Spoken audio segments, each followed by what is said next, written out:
Hello friends, मैं हूं सुमित और आप सभी का एक बार फिर से स्वागत है मिस्ट्री रिवील्ड पर। अफगानिस्तान आज एक इस्लामिक देश है, लेकिन हजारों साल पहले ये देश हिंदू और बौद्ध धर्म का केंद्र था। लेकिन आज इस देश में इन दोनों धर्मों के कुछ भी नामो निशान नहीं है।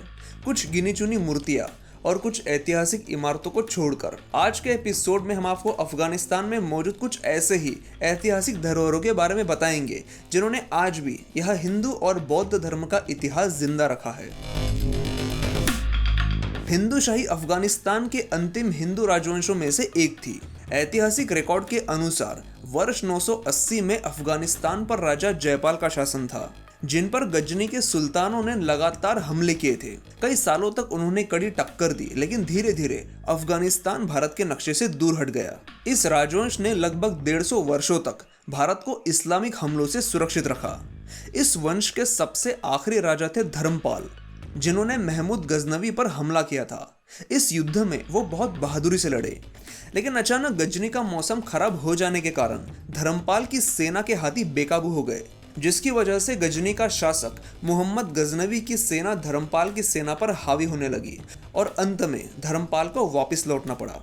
इसके बाद लगभग 1025 ईस्वी में गजनवी ने धर्मपाल पर हमला किया। इस युद्ध में धर्मपाल बहुत वीरता से लड़े, लेकिन कम सैन्य बल होने के कारण वो हार गए और इसके बाद ही इस वंश का पतन हो गया और अफगानिस्तान से हिंदू और बौद्ध धर्म लगभग समाप्त हो गया। यहाँ मौजूद हिंदू और बौद्ध धर्मों के सबूतों को मिटाने की कोशिश कई सालों से लगातार जारी है। कई एक्सकेवेशन साइट्स को कट्टरपंथियों ने बर्बाद कर दिया है, म्यूजियम के अंदर मौजूद मूर्तियों को भी तोड़ दिया और यह भगवान बुद्ध की जो सबसे बड़ी मूर्ति हुआ करती थी, जिसे बमियन बुद्धा कहते थे, उसे भी 2001 में ग्रेनेड लगाकर उड़ा दिया गया। ये मूर्तियां 5वीं सदी में बनाई गई थी, मतलब 1500 साल पहले।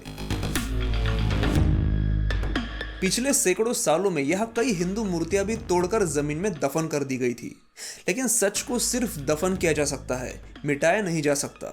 इसीलिए जमीन में दफन ये सारी मूर्तियां एक एक करके बाहर आ रही है, जिसमें कुछ भगवान गणेश जी की है जो 7वीं सदी की है, तो कुछ भगवान विष्णु की है। यह संगे मरमर की माँ दुर्गा की भी एक मूर्ति मिली थी और भगवान नृसिंह देव की भी। यहाँ के समांगन प्रांत में एक स्तूप है जो आज बाकी स्तूपों और मूर्तियों के बीच बर्बाद होने से अभी तक बचा हुआ है। इस स्तूप को आज तख्ते रुस्तम कहते हैं, जो इसका असली नाम नहीं है। यह स्तूप बाकी स्तूपों की तरह जमीन से ऊपर नहीं, बल्कि जमीन के अंदर एक बड़े पहाड़ को तराश कर बनाया गया था। इस स्तूप के अंदर कई कमरे हैं जहां मंक्स मेडिटेशन किया करते थे। इस स्तूप का जो सबसे ऊपर का हिस्सा है, जिसे हर्मिका कहते हैं, वहां किसी समय में गौतम बुद्ध की अस्थियां रखी गई थी। इस स्तूप को ऐसे जमीन के अंदर बनाने के पीछे वजह ये थी कि जमीन के अंदर होने से ये दूर से दिखाई नहीं देता, इसीलिए कई सैकड़ों सालों तक आक्रमणकारियों से ये सुरक्षित रहा है।